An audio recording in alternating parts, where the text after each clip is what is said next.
it caught my ear yesterday that Martin Mayhew came out and said, we have contacted every team that may have a quarterback who is available. Every team. First thing I thought, because there's a couple levels to this. First thing I thought was, well, didn't Brian Gutekunst just say that no one's called about Aaron Rodgers? Surely Washington called Packers about Aaron Rodgers. You're right. right? And yeah. And there's a reason to do it because no, we don't know that Aaron wants out yet. Yeah, but Mayhew specifically mentioned the inside job that went down last year that sent Matthew Stafford to the Rams, that no one else need even bother apply, that it all happened before other teams that may have wanted him had an inkling he was available.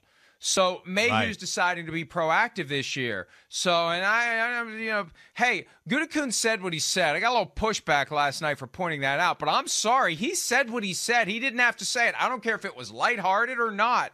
He said it. And when you have a super sensitive starting quarterback, and you've already got Matt LaFleur tiptoeing on eggshells about saying or doing anything that may annoy Aaron Rodgers, and you got Gutekunst once a week making a comment that could piss the guy off, whether he's doing it on purpose or not. I mean, when you come out and say, oh, nobody's called about Aaron Rodgers, first of all, just saying that could potentially piss him off. And second of all, it may not be true because Washington's called everybody.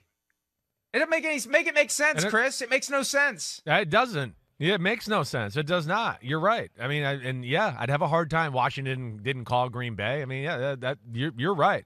Inspector Gadget all over that one. I know. I didn't even put that one together there.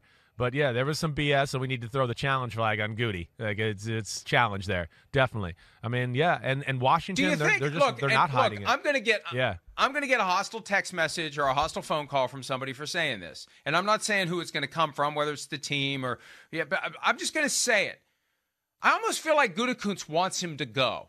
I almost feel like Gutekunst is ready to rip the Band-Aid off. That this guy's been a pain in the ass for the past couple of years. He's getting in the way of what we're trying to do, building a team long-term. We're doing too much to have to cater to this guy. We have to turn upside down the way we run on a football team. We got a guy who wants a seat at the table when we don't traditionally give guys seats at the table. They're here. They play. That's their job. And when their job's over, they move on. We got to bring back Randall Cobb. I didn't want to bring back Randall Cobb. Now I got to bring back Tom Clements. I didn't want to bring back Tom Clements. We fired him for a reason. I'm sick of having to tiptoe around this guy. It's better to just move on. I feel like at some level, consciously or subconsciously, Gutekunst is just ready to move on. And these statements he's made the last week make me think that it's a manifestation of this desire to just get this thing over with. I don't disagree with you there. I have those feelings too. I do. I mean, again, they've sent out that they have those feelings. First off, the biggest signal they sent was they signed Jordan Love. I mean, drafted Jordan Love in the first round. I don't know what says it more than that. I don't know. You know, I know they have their process and how they build the team and do that, but it does seem like there was some of that there. I understand that. I'm sure Rodgers can be a pain in the butt. We know that, yes, but they set it up that way too. And like we've talked about, they've empowered quarterbacks there in Green Bay that way.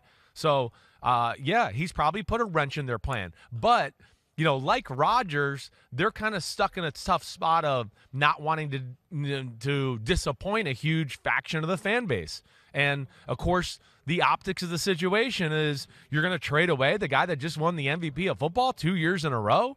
And that's a tough thing to do. It really is. So they're playing the political game of we'll give him whatever money he wants. Here's your favorite quarterback coach. You know, we're going to get Devontae Adams. They're trying to put all the public pressure on him, so it's for him to make, and they don't have that. But I understand what you're saying, and I do get the sense that I'm sure they are. Murphy, Gutekunst, they're probably so sick of talking about Aaron Rodgers and tiptoeing and making their coach feel uncomfortable about the whole situation and all of it. How could they not want to just be done with this, conversation altogether? And he's 38 years old. At some point, Father Time is going to win. Just because Tom Brady has made it well into his 40s and still may keep playing doesn't mean that Aaron Rodgers isn't going to physically fall off the cliff. The moment he starts to lose the ability to run the way that he does, to move away from pressure, that's going to be the thing that puts him in harm's way, potentially gets him injured, potentially gets him out. You know, he's had that broken collarbone. Why? A couple of times, broken collarbone, got dragged down to the ground.